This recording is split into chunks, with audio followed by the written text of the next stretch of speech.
ขอกราบนมัสการพระเถระนุเถระนมัสการทุกอาทุกองค์ขอถวายความเคารพพ่อแม่ครูบาอาจารย์ทุกท่านทุกคน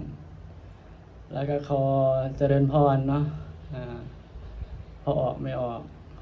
โยมพ่อโยมแม่พี่ๆทุกท่านทุกคนเอื้อยที่กำลังติดตามรับชมดูคลิปหรือว่า YouTube ของหลวงพี่เนาะช่องคนต่างถิ่นสตูดิโอเจ้ามื้อนี้ก็มีข่าวมาแจ้งเนาะมีข่าวมาแจ้งให้พ่อแม่พี่ๆเนาะได้ฮู้นำกันแต่สิมาขอบใจเนาะข่าวมาแจ้งก็คือเมื่อเช้านี่โยม โยมพ่อโยมแม่พอดีว่าหลวงพี่ปกติจะหลังจากบิณฑบาตมาเสร็จหลวงพี่ก็จะไปทำกิจวัตรก็คือไปทำความสะอาดไปถูพื้นที่ศาลา2ศาลาปกตินะแต่ว่าบังเอิญหลวงพี่ก่อนจะถูนะหลวงพี่ไปเปิดดูเช็คดูช่อง YouTube ทุกคนคิดว่าอย่างไรล่ะคิดว่ายังไงล่ะเปิดดูแล้วก็ตื่นตกใจตื่นเต้น ตกใจที่ได้เห็นอันยมพอยมแม่เนาะพี่ทุกท่านทุกคนที่ติดตามโอ้คือว่าฮอต200 subscriber แล้ว200 subscriber ก็ดีใจเนาะตกใจเนาะคือว่าผู้ติดตามหลายแท้ ก็ตกใจก็เลยจะมาเว้าเนาะมาขอบใจมาแสดงความรู้สึกว่าผู้ติดตาม200มันรู้สึกอย่างไร ตกใจอย่างพออย่างเมียตอนเช้าเนี่ยตกใจอย่างนี่เนาะผู้ติดตาม200นี่เนาะอย่างพออย่างเมียจะใช้เบอร์นะผู้ติดตามพอดี200เลย200วันนี้ก็วันที่25เนาะเดือนเมษายน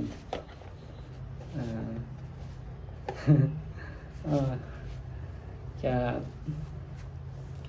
กลับมาแจ้งข่าวให้ฮู้ให้โยมพ่อโยมแม่พี่เอื้อยเนาะที่กำลังติดตามรับชมคลิปของอาตมาหรือว่าหลวงพี่ตอนนี้ก็มาเรียนที่เมืองไทยเนาะหลวงพี่มาเรียนที่เมืองไทยก็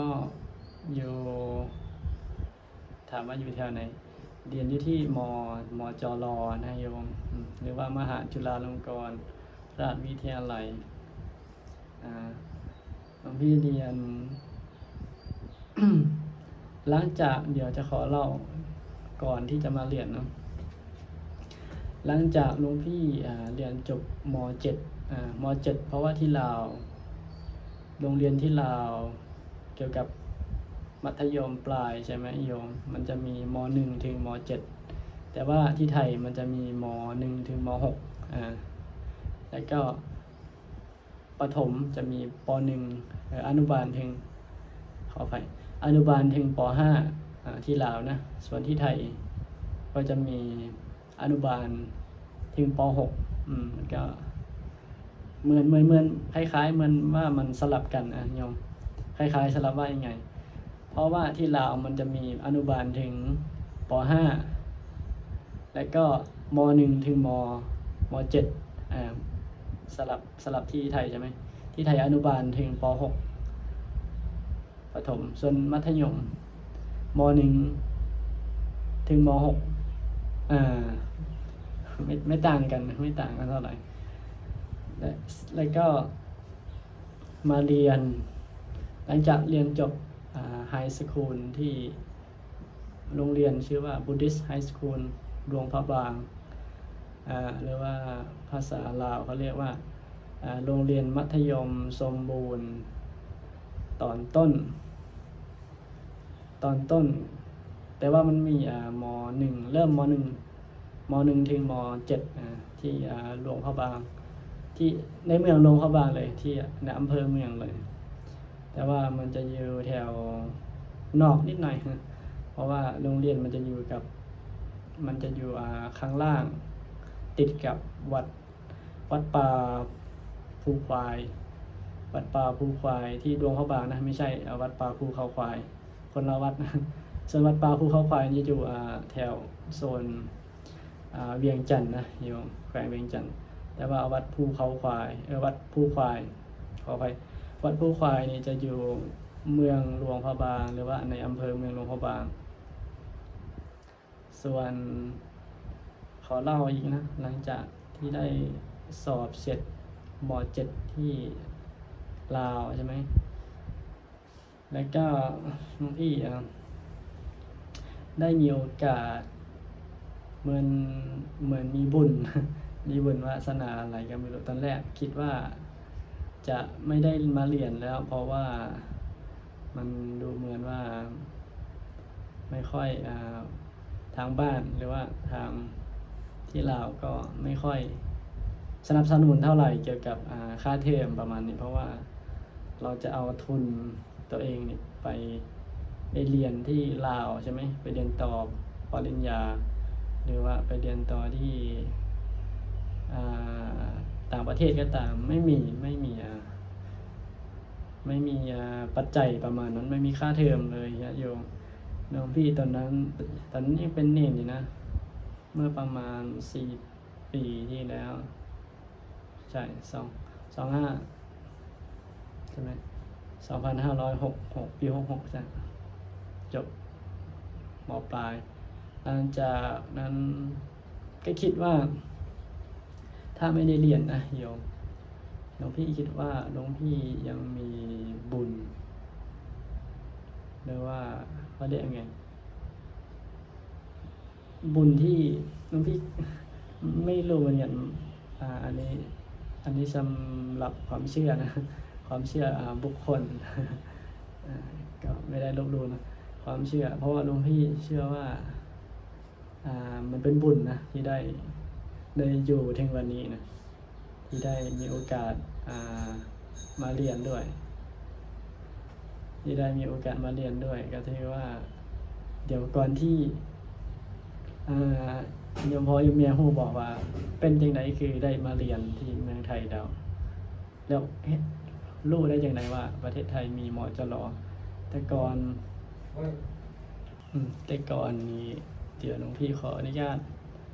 เล่าแบบให้โยมพ่อโยมแม่เข้าใจง่ายๆเนาะที่หลวงพี่บอกว่ามียังมีบุญอยู่ก็คือว่าหลังจากก่อนที่หลังจากหลวงพี่เขาเรียกไงใกล้ๆสมมุตินะที่ลาวเดือนมิถุนาใช่เดือนมิถุนานี่ปกติม.ต้นใช่ไหมจะสอบม.ต้นก็คือม.1 ม.2 ม.3 แล้วก็ม.4 ม.5 ม.6 ส่วนม.7 นี่จะสอบ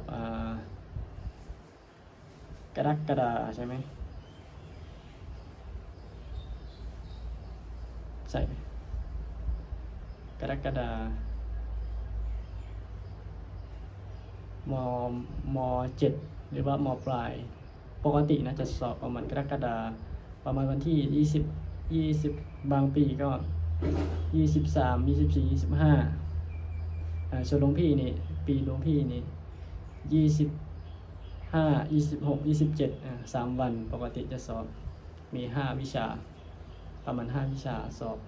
สอบปลายภาคหรือว่าสอบจบมัธยมปลายหลังจากน่าจะประมาณกลางเดือนก่อนที่จะสอบประมาณอาทิตย์หนึ่งก่อนจะสอบประมาณอาทิตย์หนึ่งนี่แหละประมาณอาทิตย์หนึ่งประมาณอาทิตย์หนึ่งจะสอบแต่หลวงพี่บังเอิญวันนั้น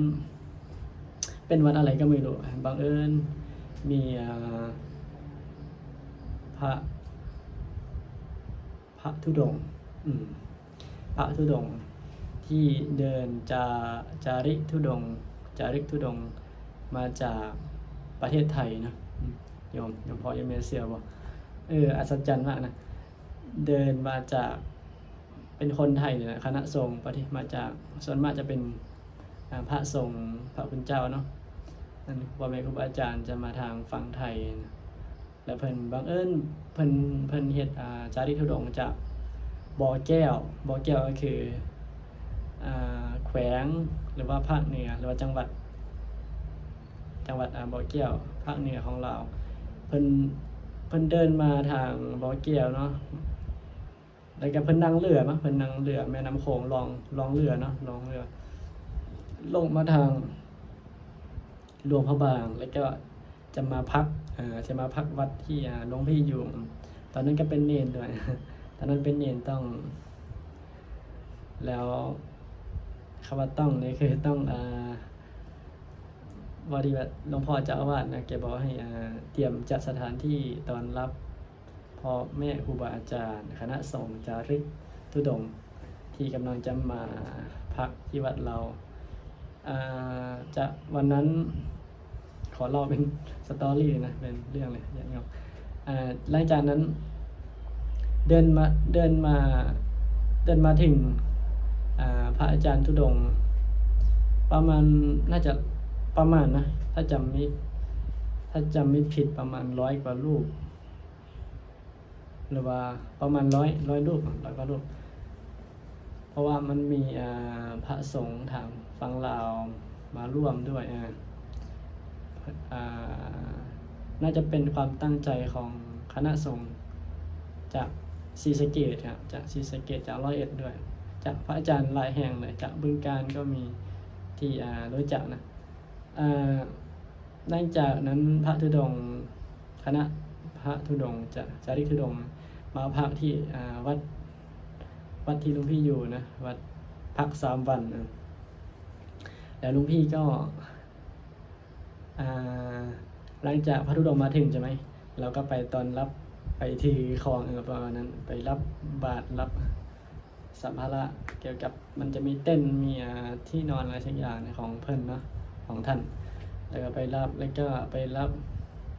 วันนั้นไม่รู้จักใครนะแต่ว่าเราต้อนรับเนี่ยเราต้อนรับแขกเราเป็นเจ้าถิ่นเราเป็นเนรด้วยตอนนั้นแล้วต้องต้อนรับพ่อแม่ครูบาอาจารย์เป็นเรื่องปกติทำไม่ว่าจะเป็นถือของใช่ไหมหรือว่าเขาต้องการอะไรเราต้องหาให้เพื่อนต้องเหมือนเขาต้องการน้ำใช่ไหมหรือว่าพวกอันนั้นเป็นเรื่องของเราเป็นหน้าที่ของเราอยู่แล้วหลังจากวันนั้นตื่นขึ้นมาใช่ไหมแล้วคณะธุดงค์ก็เหมือนน่าจะปิดโครงการเลยแต่ว่าไปใช้คำว่าไปเที่ยวชมที่จังหวัดหลวงพระบางกะว่าแม่นเนาะเพราะว่ามันเป็นเมืองมรดกโลกมันเป็นเมืองวัฒนธรรมอันมีวัดอันเก่าแก่มีธรรมศาสตร์แต่วันนั้นคณะธุดงค์บางส่วนเพิ่นก็แบ่งกันไปเนาะบางส่วนก็ไปเบิ่งไปชมวัดเสียงทองวัดอารามวัดต่างๆในตัวเมืองเนาะส่วนหลวงพี่นี่วันนั้นบังเอิญได้ไปขบวนกับพระอาจารย์เพิ่นไปที่ตัดกวางสีโยมพ่อโยมแม่เคยได้ยินบอกตัดกวางสี ตาดกวางซีมันจะเป็นภาษาอังกฤษเขาเรียกว่า waterfall เนาะมันจะเป็นน้ำที่สูงที่สุดน่าจะสูงที่สุดของจังหวัดหลวงพระบางเลยตาดกวางซีนี่ถ้าโยมพี่เนาะโยมหรือว่าโยมแม่ที่เคยมาหลวงพระบางน่าจะรู้จักอยู่ตาดกวางซีมันจะมีตัวมีแพนด้าเนาะแล้วก็มีมันมีฝรั่งมีนักท่องเที่ยวเยอะญาติโยมไปเนี่ยมันจะมีที่สวิมมิ่งเนาะที่ลอยน้ำที่ทรงน้ำแล้วพี่ไปกับคณะทุดงค์วันนั้นบังเอิญได้สนทนากับว่าแม่นเนาะเพิ่นก็ได้สนทนาพ่อแม่ครูบาอาจารย์ก็ทักทายแนะนำตัวว่าชื่อหยังเป็นคนทางใดจังซี่ก็ถามเพิ่นถามเฮาก็ถามเพิ่นจังซี่นะบังเอิญวันนั้นก็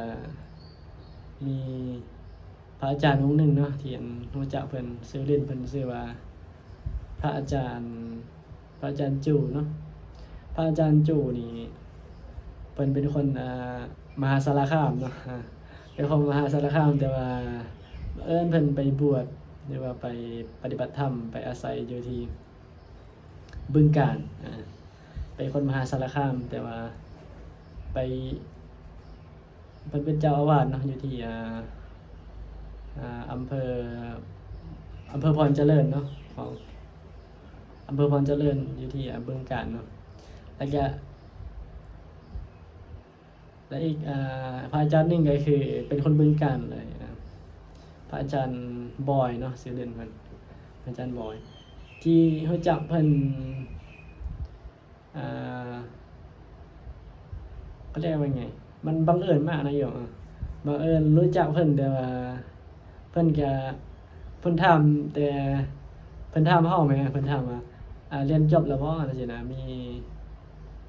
เรียนอยู่ชั้นใดแล้วตอนนี้เรียนจบแล้วบ่เรียนจบแล้วมีแผน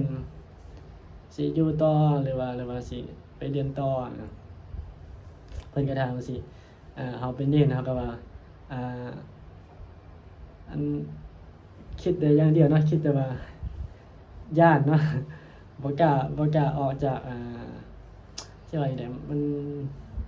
มันมองโลกมุมมองในตอนนั้นก็คือวิสัยทัศน์มันบ่ได้มองการไกลปานนั้นเนาะบ่ได้มองว่ามันอุปสรรคมันมีแต่อุปสรรคเนาะมองไปทางใดก็มีอุปสรรคในที่นี้ก็คือตอบพระอาจารย์มันไปว่าอยากเรียนอยู่ครับอาจารย์แต่ว่าบ่มีค่าเทอมหรือว่าย้านบ่มีค่าเทอมเวลาไปเรียนอาจารย์สิไปบ่ได้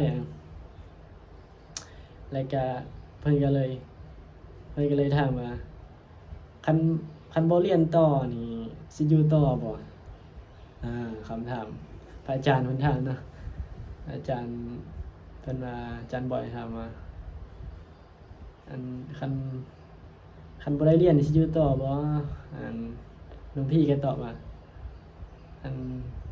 คือสิบ่ได้อยู่เลยเนาะพระอาจารย์เพราะว่าสิไปหาเฮ็ดเวียกเฮ็ดงานความคิดตอนนั้นนะสิไปหาเฮ็ดเวียกเฮ็ดงานหรือว่าสิอยู่ช่วยงานพ่อแม่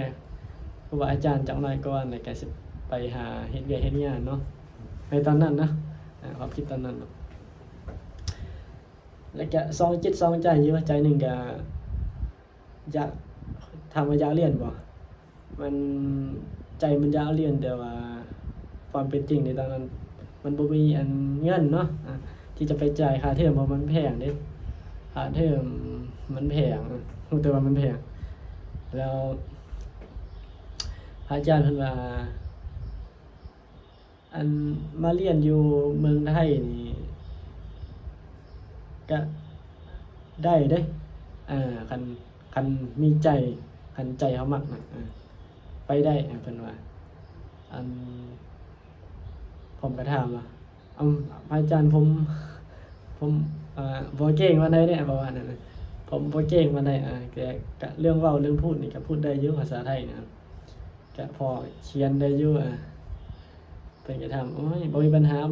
รื่องค่าเทอมไปเรียนก่อนเพิ่นว่าณตอนนั้นก็ประมาณ ก็เพิ่นก็มีแต่บอกว่ามจรเนาะก็บ่ฮู้ว่ามจรน่ะบ่เคยเห็นจักเทื่อบ่เคยฮู้มาก่อนเนาะแล้วก็บ่เคยได้ยินมาก่อนคำว่ามจรมหาจุฬานี่เนาะก็บ่เคยได้ยินบ่เคยผู้ใดบ่เคยมีพ่อแม่ครูบาอาจารย์แนะนำเนาะเพราะว่ามันก็มีอยู่ครูบาอาจารย์ทางหลวงพระบางเพิ่นเรียนจบแต่ส่วนหลายเพิ่นเรียนจบแล้วเพิ่นก็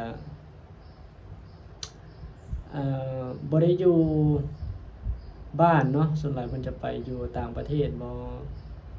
ส่วนหลายเพิ่นไปอยู่ญี่ปุ่นไปอยู่สหรัฐอเมริกาไปจำพรรษาอยู่ต่างประเทศส่วนหลายนะแล้วก็ตอนนั้นก็มันเหตุผลก็คือเหตุผลที่ไปก็คือเพราะว่าเชื่อเพราะว่าเรามีความศรัทธาในตัวของครูบาอาจารย์เนาะอาจารย์ฟังไทยเพิ่นแนะนำเพิ่นเพราะว่าเพิ่นเป็นพระธุดงค์นะอีกอย่างเพิ่นก็ว่าเพิ่นเคยเรียนแล้วตอนนั้นเพิ่นจบเพิ่นว่าเพิ่นจบป.โทแล้วก็โอ้จะมาเฮาก็แฮง respect เพิ่นแหล้วเนาะเฮาก็แฮงมันเวลานั้นเฮาก็ต้องเปิดใจเนาะเวลาคุยกับผู้ใหญ่ใช่ก็ต้องเปิดใจเว้าแต่ความจริงบ่ต้องตัวเด้บ่ได้ตัวเมื่อเฮาเว้าความจริงเนี่ยเพิ่นก็จะประเมินแล้วเพิ่นจะฮู้ว่าความคิดเฮาบ่นี่ล่ะแล้วเพิ่นก็สิมีข้อคิดแนะนำเฮาได้ประมาณนั้นถ้าเฮาเปิดใจเพิ่นเว้าแต่ความจริงแต่ว่าพระอาจารย์เพิ่นรู้สึกว่าเพิ่นดีเนาะดีกับเฮาที่สุดละที่เพิ่นแนะนำให้เฮาแล้วก็เพิ่นมื้อนั้นเพิ่นก็หลังจากเพิ่นอยู่ครบ3วันเนาะก็เอาเฟซเอาที่ติดต่อเพิ่นเอาไว้นะเพิ่นก็บอกว่าพระอาจารย์สิได้กลับวัดแล้วพอฮอดเวลากลับแล้วกลับวัดแล้วบัดนี้หลังจากสอบเสร็จเนาะผมก็ไปทำพาสปอร์ตทำพาสปอร์ตทำหนังสือเดินทางเลยก็หลังจากสอบเสร็จเนาะทำเสร็จแล้วก็สอบเสร็จก็จะให้พระอาจารย์เพิ่น แต่บ่ฮู้เลยวิธีลงทะเบียนให้พระอาจารย์เพิ่นมีแต่ส่งถ่ายพาสปอร์ตส่งให้มันพระอาจารย์เพิ่นเฮ็ดให้หมดน่ะตอนเฮ็ดลงสมัครเรียนให้ตั้งแต่อยู่ลาวมีแต่เอาชื่อเข้าไปชื่อแล้วก็เลขพาสปอร์ตประมาณนั้น ข้อมูลการเรียนแต่ว่ามื้อนั้นแม้แต่ตอนนั้นใบประกาศมันยังบอกเลยเนาะญาติโยมเพราะว่าปกตินี่สอบเดือนกรกฎาคมหลัง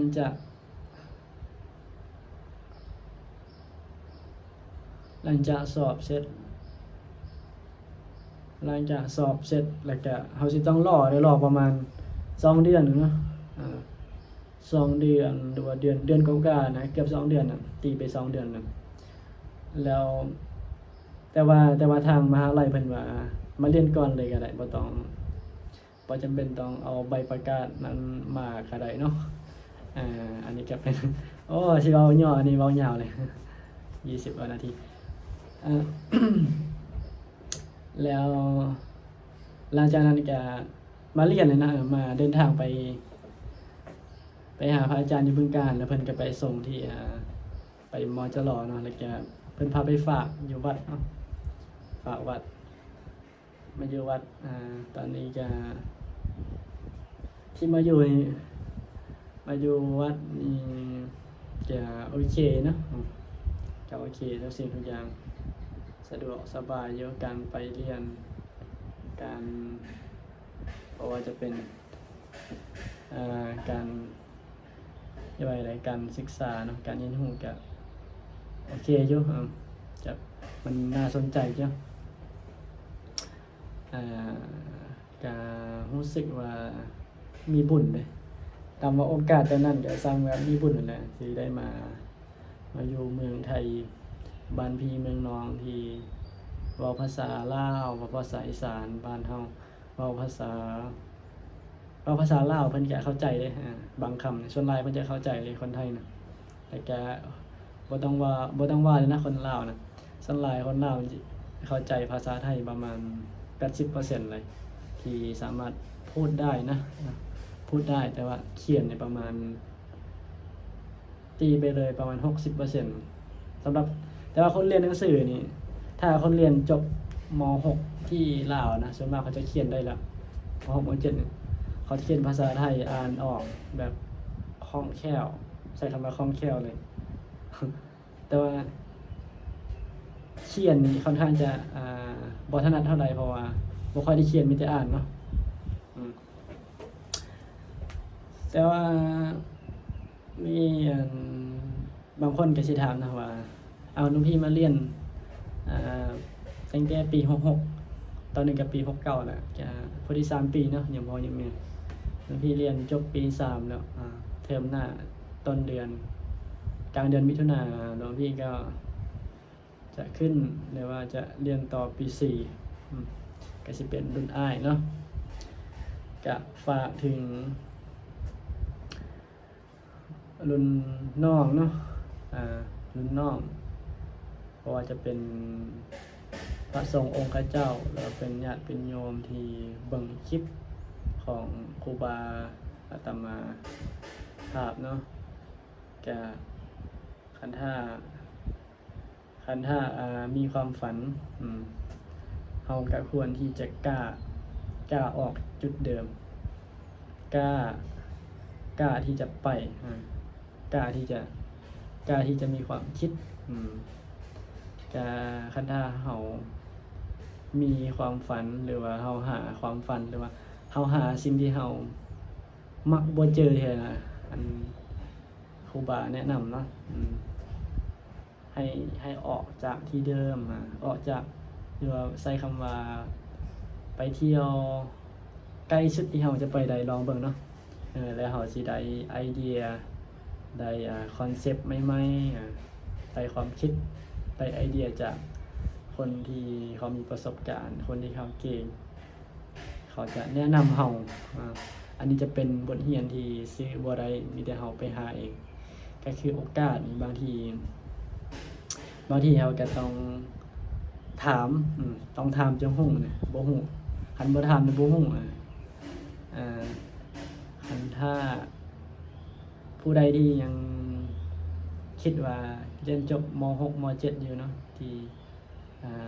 อยู่ลาวเนาะคิดว่าอยากเรียนต่อหรือว่าจะเรียนแต่ว่าบ่มีค่าเทอมนี่ให้เปลี่ยนความคิดเนาะให้เฮานี่ลองไปเรียนก่อนจังคิดเรื่องค่าเทอมนี่คันซั้นมันจะเป็นมันจะปิดกั้นเลยภาษาอังกฤษเอิ้นว่ามัน limitation yourself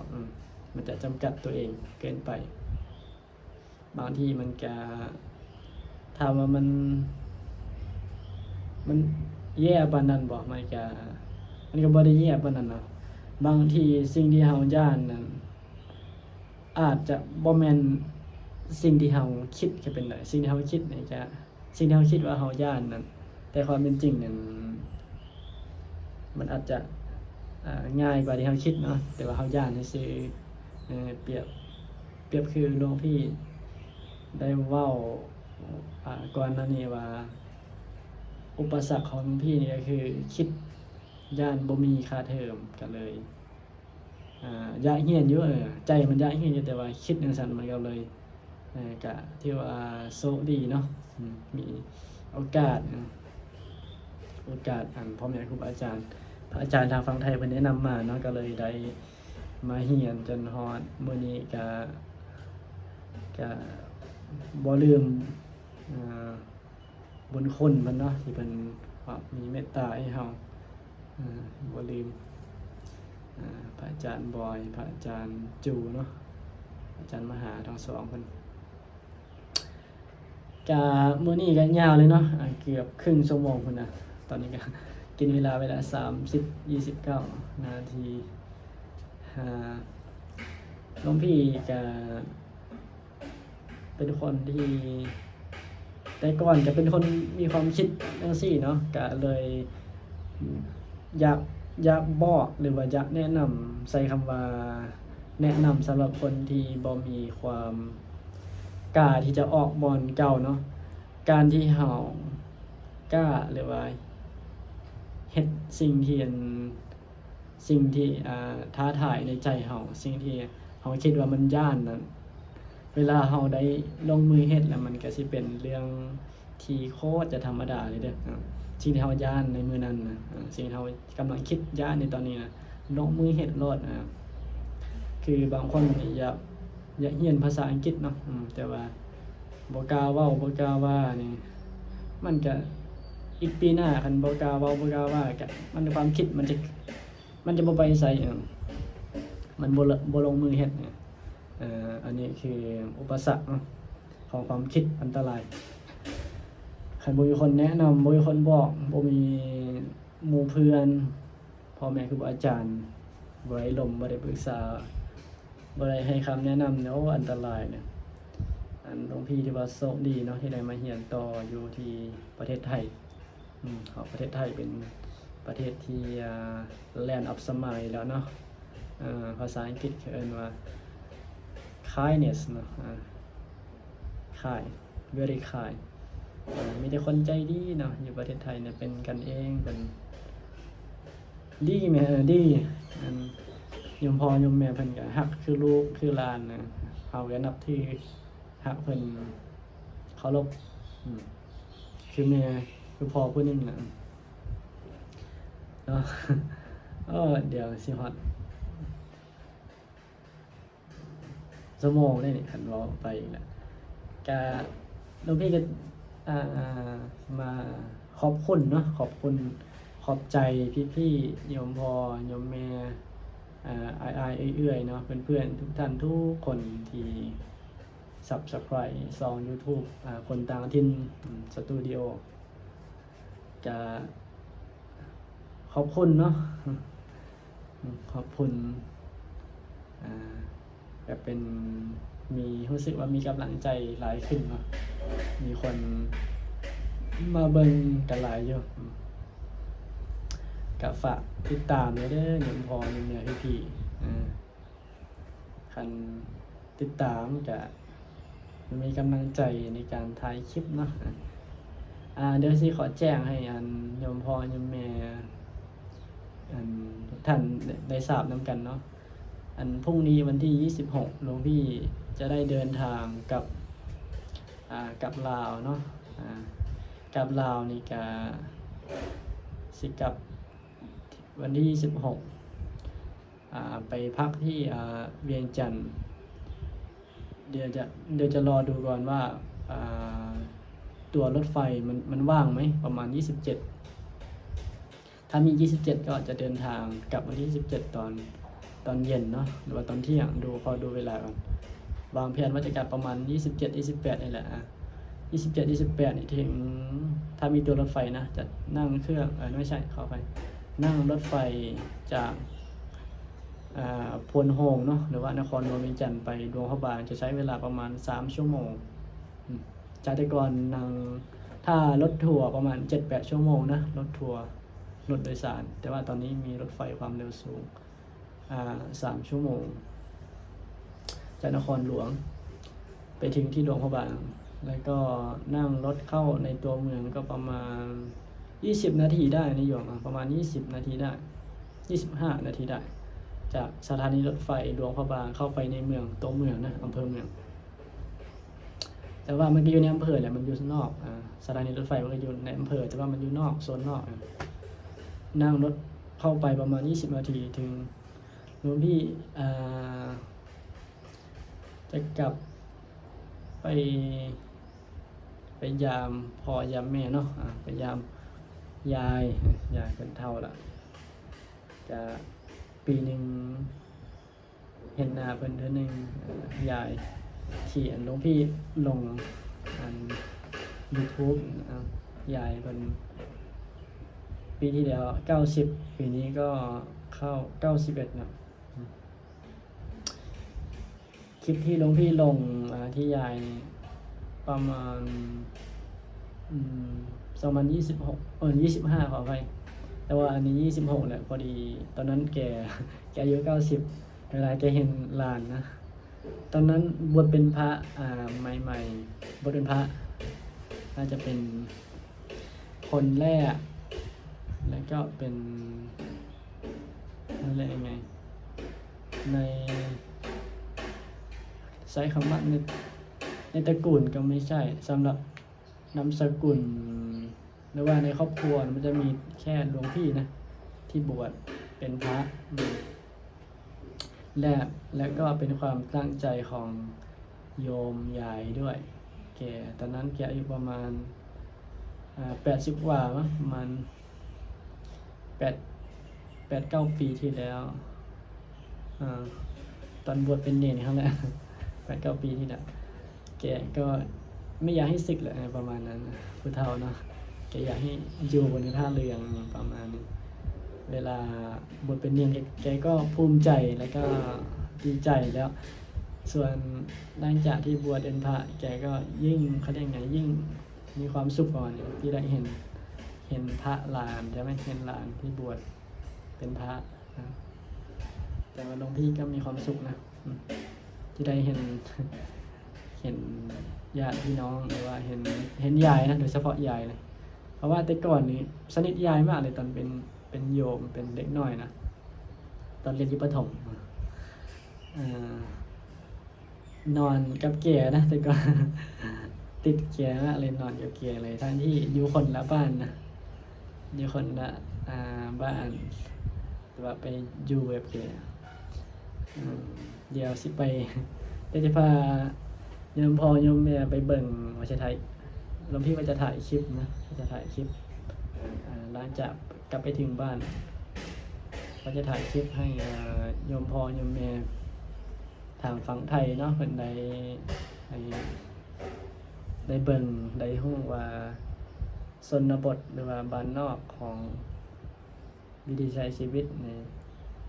ของประเทศลาวเนาะแถวบ่แม่นแถวเลยหลวงพี่อยู่อำเภอหลวงพระบางเลยนะแต่ว่ามันอยู่เขตใช้คำว่าบ้านนอกใช่ใช้คำว่าบ้านนอกเพราะว่ามันใช้ชีวิตค่อนข้างธรรมดามากไม่ค่อยหรูหราอยู่แบบธรรมชาติอยู่ตามหมู่บ้านของหลวงพี่จะอยู่ตามริมแม่น้ำโขงตามริมแม่น้ำโขงที่อำเภอเมืองหลวงพระบางนี่แหละแต่ว่าอยู่แถวนอกเดี๋ยวถ้าถึงบ้านเดี๋ยวจะถ่ายคลิปกับยายนะตอนนี้แกอายุ91 ปีแล้วปีหนึ่งเจอกันครั้งหนึ่ง วันนี้ก็ยาวเลยเนาะก็ขอบคุณอีกทีหนึ่งเนาะยังพอยังแม่ที่ติดตามแบบจะขับส่งตลอดโดยเฉพาะทีมมือเศร้าเนี่ยดีใจแห่งคน Subscribe ฮอด200 Subscribe ก็ขออนุโมทนาสาธุกับทุกท่านทุกคนนะที่ติดตามให้กำลังใจที่กดไลค์บอกว่าจะเป็นที่มารับชมเนาะขออวยพรให้โยมพ่อโยมแม่พี่ๆทุกท่านทุกคนจงมีอายุวรรณะสุขภาพอย่าเจ็บอย่าจนขอให้ร่ำรวยทุกท่านทุกคนมีดีมีแห้งมีสุขภาพร่างกายแข็งแรงขอให้มีอายุมันกว่านี้ปราศจากโรคภัยไข้เจ็บจะเจ็บอย่าป่วยขอให้มีแต่ความเจริญรุ่งเรืองมีแต่ความร่ำรวยท่านทุกคนเอาสาธุเจอกันคลิปต่อไปเนาะยังพอยังแม่ก็บ่ฮู้ว่าโยมพอเพิ่นหรือว่าโยมแม่เนาะเพิ่นได้เบิ่งจบบ่เนาะก็บ่ฮู้กันก็เลยเพราะว่าส่วนหลายก็บ่ค่อยมีคนมาคอมเมนต์ดอกก็บ่เป็นหยังเนาะก็ถ้าเป็นไปได้ก็หลวงพี่ก็อยากเห็นอยู่คอมเมนต์ว่าโยมพ่อโยมแม่ที่เบิ่งนี่เป็นคนจังหวัดใดเป็นคนประเทศใดอยู่ไสก็อยากรู้กันก็ฝากเนาะฝ ฝากในเด้อยมพ่อยมแม่ขอเจริญพรสวัสดีสวัสดี